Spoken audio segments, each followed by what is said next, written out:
What's up, guys? Teddy Cornwell here. Welcome to the Underdog Talk, the most underrated podcast on earth, and there is just something about the underdog. Oh, but ladies and gentlemen, today we have an absolute beast. I mean, the definition himself, also known as the one and only Mr.Charles Griffin. But I like Mr. Definition more. Ladies and gentlemen, I'm just going to read it one more time. Charles, the Definition Griffin. What Hey, is up, big fella? How you doing? man, I'm about to tell the shows, whatever shows I do, like you got to be the one announcing me, man. With that announcement right there, how you did that, they slacking, man. They got to take some advice from you, man. So I'm don't be surprised if they call you and say Charles needs you to announce him at the show, okay? Fuck this podcast, Charles. I'll be there, man. Not like we talk to anyone better than you, sir. So, I mean, and I got to fucking say, I personally, now I'm going to return this compliment to you. I've never seen someone shake their fucking hamstrings like you can, sir. I mean, that's some America's Got Talent shit right there. Those are some big hamstrings. So when I hear, all these guys, look, the hamstrings really hang out. That's what they meant now. It took me a little while, but good Lord. And Charles, I Yes. mean, we are almost 2 weeks post Mr. Olympia. I know for you, that feels like it was yesterday where you were wowing the stage. Yeah. Charles, how are you feeling, big man? Man, I'm feeling blessed, man. Life is good. I'm in a very good spot. Everything is great, Like I have no complaints, man. Other than, of course, I got some, it's always, something going on. But besides the Olympia, besides all making it to Olympia and everything, man, with life with my fiance and family, life is good, man. My business, clients, like I'm blessed, man. I have no complaints at all, my man. And something about progression. I think it's looking back at where we came from, and that's why I have to bring this up. As you posted your comparison from your first Mr. O to this current Mr. O, and they were like two different people. Yeah. It was two, not only obviously mentally two different competitors, but physically. You could just see improvement. And I think that's what we all have to just do in life. Yeah. Look at that improvement in our steps in life. So Charles, what did you do, going into this Mr. O differently? Because I've just got to say, ladies and gentlemen, Charles Griffin was a dark horse. Many people had him as a dark horse, and I mean, not only did you answer the call to that, you just look damn good. So, what was that big change this year, sir? It was, the change really happened. Back rewind back to 2019, where I placed second at the Chicago Pro, and then I went on and I did the Tampa Pro, and I didn't. That was my first time ever in the Tampa Pro. Besides the Olympia, I'm not counting Olympia, but any pro show I've done, I've always been in the first call out, and always been in the top five. So that Tampa 2019, Matt Jansen was having it. His kid was born, and I wasn't mentally there. Didn't really want to do the show, but had sponsorships and people were pushing me to do the show. And we ended up doing the Tampa Pro. Went from second at Chicago, then I went to my worst placing ever at Tampa, which was like sixth or seventh place. And that was just a mind fuck to me. I was just like, what's going on? You know what I mean? Like, what is going on? And I already had decided at the end of that year that I was going to take a long off season, possibly take a whole year off and let my body rest and make these improvements I really need to make, because the judges are telling me this, the judges are telling me that. And each show, I'm almost winning the show, and I'm almost winning. I'm getting second here. Got my pro win in Olympia, second here. And then it's just like I'm barely missing it. So I was like, I'm going to take the year off 2020 and I'm going to really make these improvements. And then COVID happened. And so I was already in my mindset that I was about to take a break, So then COVID happened. I let the body rest. I wasn't really training like that. Wasn't really eating crazy like that. Just letting the body rest. You know what I mean? And then so once COVID cleared up, this and that, and I was getting ready for the Tampa 21, and the fire was just lit. You know what I mean? And I went into Tampa, better than the best I've ever lived prior years and everything. but the judges still gave me that critique. You know, you need to bring your legs up and the midsection. You know, you got to do something with midsection. So, and I'm almost winning these shows. You know what I mean? At Temple, I placed third. And the reason why I lost is the front shots, you know what I mean? But because side and back shots, I can hang with anybody, you know what I mean? And I almost won the show. So I was just determined. I knew I'm almost about to win these shows, and I knew I could compete with the best, and I knew I had more in me, man. And this time I just like trained my abs and I started practicing the vacuum. And I started practicing the vacuum a couple years before. I kept trying and I just give up because I was going through my phone like, oh, I was trying there, oh, I was trying there, but I would give up. And I kept going, and it was not working, but I kept at it. And then one day it just, and I did it. I was like, holy shit. Oh, let me try to get my phone and take a picture. And I couldn't get it again. And then all of a sudden I send the pictures to Matt. I was like, I'm going to perfect this. About time we get ready for Indy. I'm going to perfect this. And he was like, if you perfect this, it's going to help your physique tremendously. And each week it just got better and better. And I already have brought my legs up. You know what I mean? I already fixed the problems with my legs because I figured out what the problem was. And I was going ham on legs. So the leg growth was there. So last thing was to fix the midsection and the vacuum, training my abs in the vacuum. And once I pulled that vacuum, it just gave my body the look that it needed. Before I got my hernia surgery, my waist was, I had a tinier waist. And before I had the hernia surgery, and then I just like let the stomach hang out. I didn't keep things tight. And that's a muscle. So if you let that muscle stretch, it's going to stay stretched. So I kind of messed it up. So the vacuum, I just practiced the vacuum, and the vacuum doesn't look good on everybody. And when I finally pulled the vacuum, I was like, oh shit, they done fucked up now. They done fucked up now. And that vacuum and bringing my legs up, man, you know, bringing my legs up to where they used to be. And the vacuum, man, it just gave my body the look that it was needing. And now, you know, it's on, you know what I mean? It's been, I placed second at Indy, which, you know, like I've always been a guy that's quiet. Like I never talk junk. I never complain until 2021.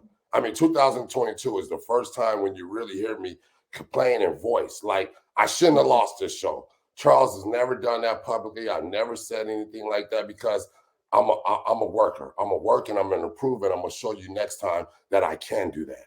And that's what I've been doing my whole career. I've been doing that.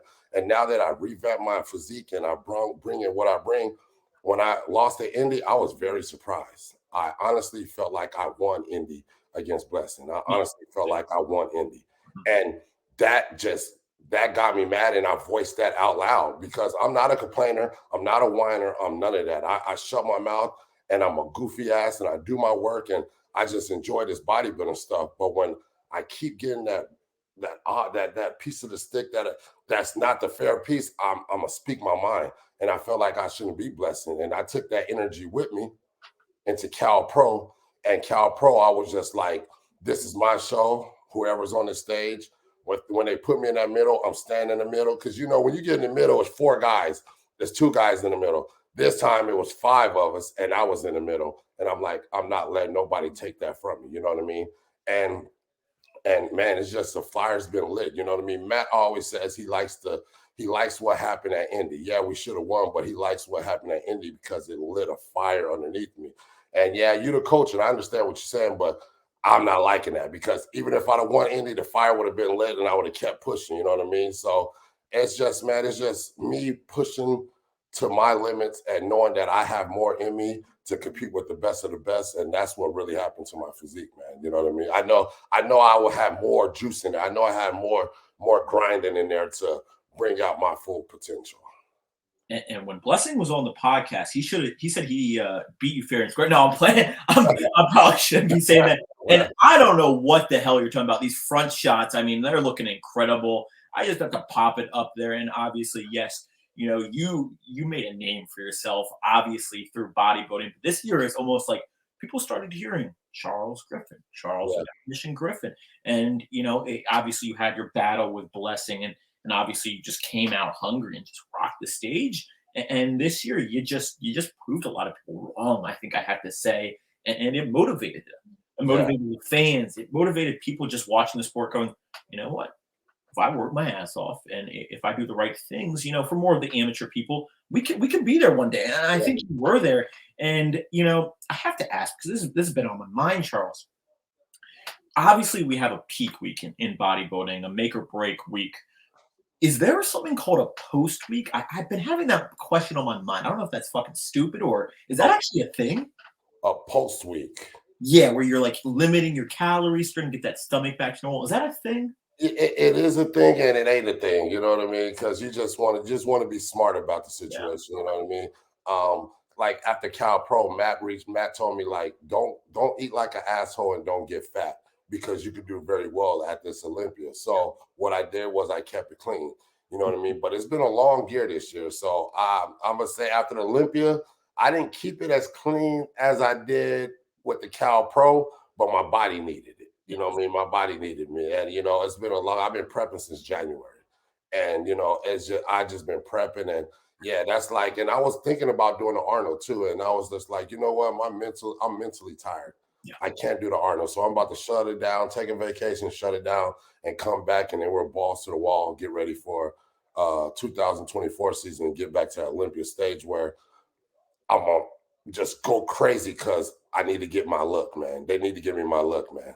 They need to give you your fucking love. That is fucking I'm man. Like all of us work hard. We're all grinding. We're all working. We're all doing this. We're all doing that. Big ups to every 33, 34 competitors that we compete against. Big ups to them. But you know what I mean? Like I feel like I keep getting treated like I'm a rookie in the game, man. I'm a veteran in the game now. I've been a pro since 2015, and I've been grinding and I've been quiet. And judges tell me to fix this, fix that, and I do that.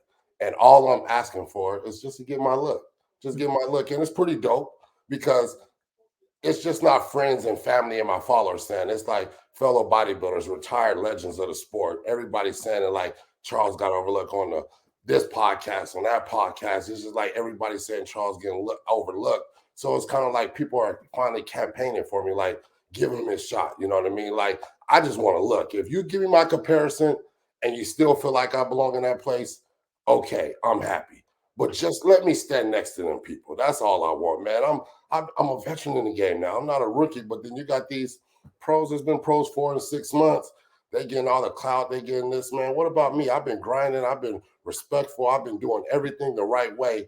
Like, it's been so many second places on my second place where they're like, that veteran got the nod because look what he's done. Nah, man, give me my nod. Just give me my chance. That's all I'm asking for. I'm not saying I should have won Olympia, but I feel like I should have placed better than what I placed. You know what I mean? I'm more than happy with my physique we brought. We brought a nasty ass physique.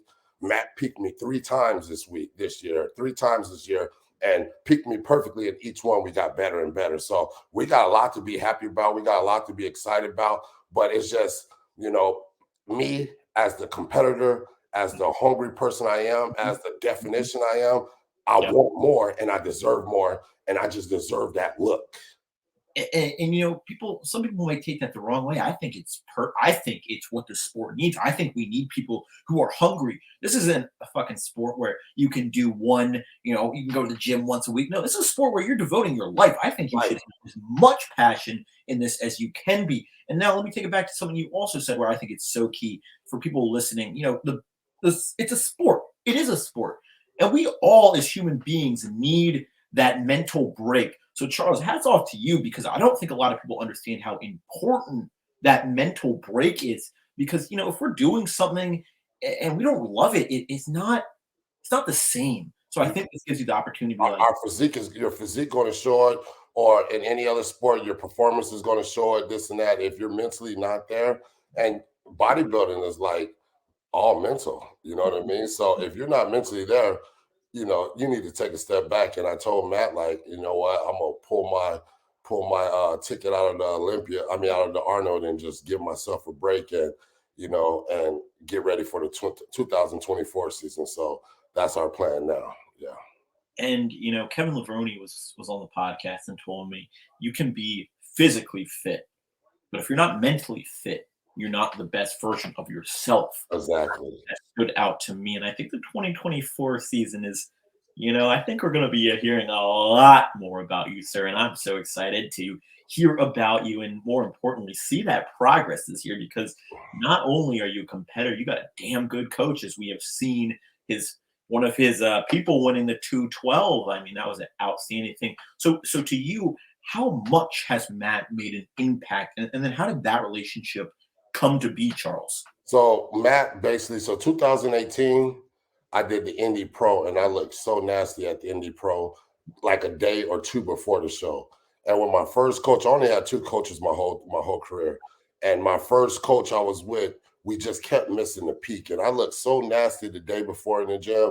And then it didn't translate to the gym. It didn't translate to the stage. So I walked off the stage mad at Indy, just angry. And Matt came to me. Matt and Nathan Diasha actually came to me and they calmed me down. And they calmed me down. They like, be quiet, calm down, this and that, that, and that.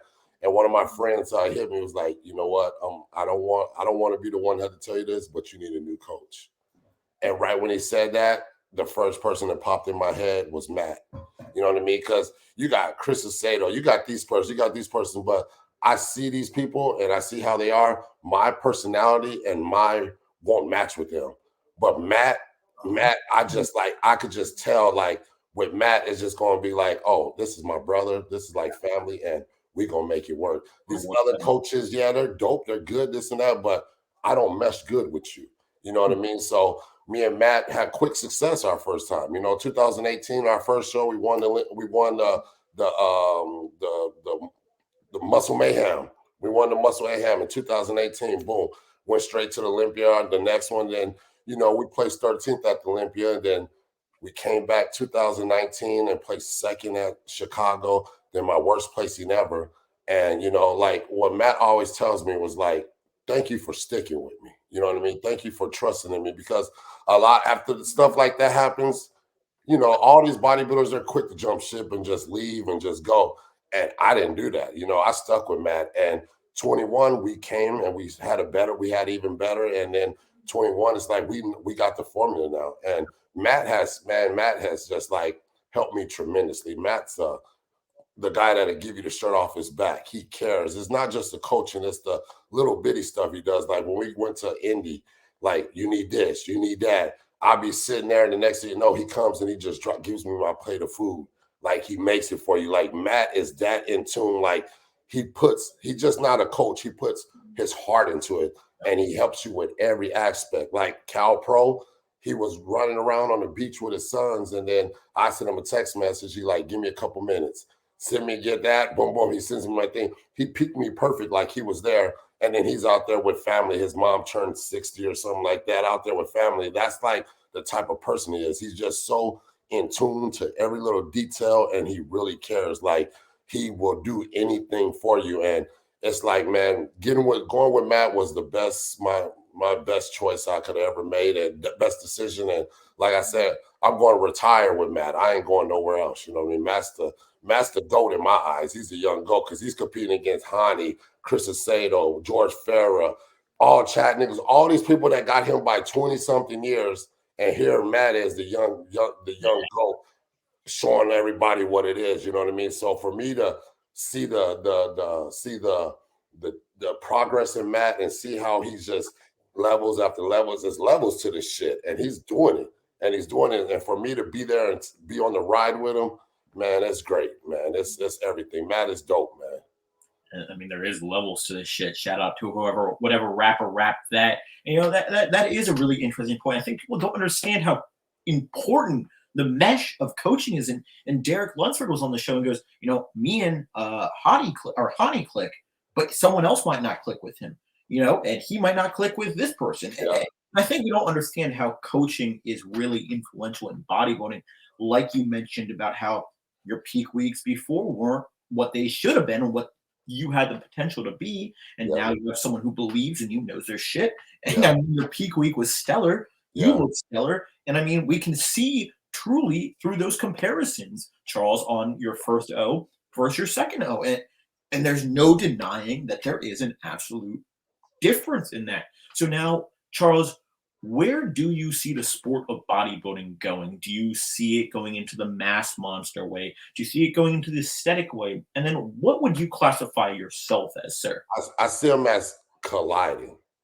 You know what I mean? I see it as more, aesthetic with some ass. You know what I mean? Like it's like because we're aesthetic. Yeah, you could be aesthetic, but if you're just aesthetic and you're just small with no muscle on your body, it's not gonna mix. So it's not there. I feel like after the changing of the Olympia, like they're going to Hottie. Like Hottie's like not like the most aesthetic guy, but he has, he's more aesthetic than what Rami is. You know what I mean? And I feel like they're like, at one point in time, I was like, I feel like they just want bigger and bigger and bigger. But I feel like, they're gonna they gotta go to you gotta keep stuff tight because the guts were out at one point in time. It was getting bad, and now they're pulling back on that. Now you don't see it as much, this and that, that, and that. So, I think it's a little mixture of both, you know what I mean? It has to be a mixture of both. You just can't say just aesthetic, but then you don't got the muscle mass, you know what I mean? And like me, I'm not gonna never be the biggest guy on the stage when it comes to weight or my frame. What they're saying is the reason why I probably not put my clavicle width, whatever. That's bullshit. You know what I mean? Yeah, that's that bullshit. I know what a clavicle is. Yeah, I don't mean it's just that whatever. So I'm never gonna be the biggest guy. I'm never gonna be that. But for my frame, I got a lot of dense muscle in there. I got a lot of nasty muscle in there. And with me pulling that vacuum and giving me that X frame on the front relax, on the front double bicep, everything. It's like that's that mass with aesthetics. You know what I mean? It's like you got some mass, that nasty dense muscle, but then you got some prettiness and flow to your thing as well. So you know what I mean? I'm what it is, you know what I mean? I feel like I'm what it is, you know what I mean? And I'm gonna just continue to grind and keep doing what I gotta do to get what get what I feel I deserve, and that's that look, you know what I mean? And as a spectator of the sport for maybe 5 months, whatever this podcast has been going, I like that middle look. I like that middle look. I think it's the most fair look to everyone Yeah, because the mass monsters can get down in that aesthetic and the yeah, aesthetics can get up a little mass. I think it's the most fair for the sport. And I yeah, think it's also what the spectators and fans truly want. We don't want a mass monster every year. We don't want the same guy we know going to win. We want the best on the fucking day of the show. yeah, That's all it should yeah. matter. And Forget the also, name, forget the name, mhm. forget this, and forget that. Judge the physiques on the stage. Like Nate Spears said, he said Charles got overlooked he said he feels like I got overlooked by guys that are cemented in the top 10. Mm. You know what I mean? So these guys got these names and they're like kind of automatically cemented in these top positions. And I got overlooked because of that. I was like, I never thought about it like that, but when he said that, I'm like, True. oh, the That's true. light bulb went off and everything. You know what I mean? Judge the physiques on that day. You know what I mean? Like it's condition, muscle, posing, and all that. And like, man, my hamstrings was dug out, my glutes were in. I was everywhere. Like everything was in, man. It was just like, I just want it. I You're just want it, man. I just want it. So, it is what it is, man. Hey, it is what it is, but keep that fucking hunger Oh because, yeah, ladies and the gentlemen, hunger's never going anywhere. we are seeing this man come for it all. And I can promise you, there is future and there is fucking light for the definition himself. And, I don't want you to say anything on this because this is me as a spectator. I sometimes think that they put people in certain places simply because of the name. And I personally, agree with one of our fellow guests who was on the show, Milos, who says that Samson Dada should beat Big Ramy, but Big Ramy won based on his name. And I'm not going to say yes or no to that, but I think there is a point to that. And I think the bodybuilding should consider that it is the best on the day of. That simple as that. That's simple as that. Not Easy. how we looked on Instagram 2 days before. How we look. It's that who shows up on that Friday, or who shows up on that Saturday finals, or who shows up that Saturday to that pro show. Who nails it? That. Forget the names. This is competitor A, B, C, D, and just let them battle. Let us just battle it out. You know what I mean? Yeah. It's what we want to see as spectators too, and I think I'm speaking for the majority of spectators out there. Comment what you think on that, ladies and gentlemen. But I think it's got to be an equal playing field. These gentlemen fucking work their ass off every day, and just because they have a little more following on Instagram, I don't think it should mean anything. But unfortunately, sometimes in different competitions, it does. Now, Charles, I want to end this. You've really worked your fucking ass off. You've really been an inspiration, a hero, and kind of a light in bodybuilding that we need. So, what is your biggest tip for an amateur bodybuilder who is looking to go pro? What is your biggest tip after everything you've learned, sir, in your career? It's all about being consistent and not listening to your friends and family always telling you look great, you look great, you look this, you look that. You know what I mean? Really take in what the other people are saying about your physique and be consistent. Put your head down and go to work. You know, a lot of them are worried about Instagram is a big part of the situation. It is, it's a huge part. But a lot of these people are doing it to be on that Instagram to get this and get that. Grind, put that work in, and that Instagram stuff is going to be there once you turn pro or once you go this, and that. And you're going to get that following. You're going to get the likes. You're going to get everything you want because they're going to see your work. They're going to see how your physique looks. They're going to see this. So it's all about being consistent and just and grinding. Don't let that place in, or don't let that place in, or don't let this person that beat you, knock you down. Always dig deeper. You know what I mean? And that's just what it is. Like my whole career, that's what I've been doing. I've been digging deep every show, digging deeper every year. Every year, I know I got more, and I changed my whole physique, and I know I still got a little bit more in there to change it even more for 2024. So it's all about just believing in yourself and being consistent with everything, man. That's what it's about, for real, for real. And Charles, I wish my family was as nice as yours, Kane. You look great. Well, you do. I will also add there will be people who say that you cannot do it. There will be people who Oh, yeah. say that this isn't for you. And that All I'm going to say, and Charles will probably add on to this, don't ever fucking listen to those who say that you can't, because there's no rule book for what you can be in your life. Hunter Labrada said a quote. He said, "Don't take critiques, or don't take critiques or advice. Don't take critiques or take what these people are saying if you wouldn't take advice from them." So basically, like these people are going to say this and they're going to say that, but if this is not somebody you're really going to take advice from, that's just words. You know what I mean? And that's exactly what it is. So I could care less what this person thinks and what that person thinks. And it's like it doesn't even matter. It doesn't even matter. So I just laugh in that face, and that shit fuels me. You know what I mean? My favorite song this year was "Count Me Out." Like I love when you count me out by Kendrick Lamar, because it's like I get that so many times, so many times. And yeah, I didn't get the placing I got, but look, I brought that shit. And I brought that shit to the Olympia stage, and everybody's seen that. So you can say what you want to say, and they can say what they want to say about you, but just keep grinding and keep proving them wrong. Just laugh and be like, okay, I'm gonna show you. And if it might take a year, it might take 2 years, it might take 3 years, but keep grinding and show them motherfuckers that you're gonna do what you said you're gonna do. Damn, Charles, I'm about to run to a fucking wall, man. And hey, you, sir, can go to sleep at night knowing that you fucking made your fans proud. You put the city on your back and you did something that only the definition can do, ladies and gentlemen. Charles, the definition, Griffin. We will see more of you. You Uh, are the name to beat, sir. It has been an honor and privilege talking to you, hearing that hunger, that passion, that drive, that fire. Fuck, man, I love it. That's what the underdog, the warrior, the beast is all about now. The floor is yours, Charles. What is that huge supplement code? Because I've been looking at your stores and some of that shit looks pretty damn good. The floor is yours to talk about anything you want. So where man, can people find you?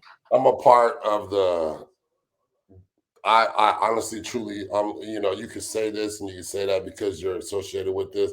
I truly feel like I'm associated and I'm a part of the best team, the family in the game right now, and that's Raw and Revive, man. Like their supplements are what it is, you know what I mean? And it's that good, you know what I mean? I was sponsored by BPI, I was sponsored by Redcon, I was sponsored by these supplement companies, and with my clients, they ask me what supplements to get. I would never point them towards those supplements because it was just like a paycheck. You know what I mean? It was like, yeah, I'm taking their supplements, this and that, that, and that. They're okay, but I really don't know if I stand by them.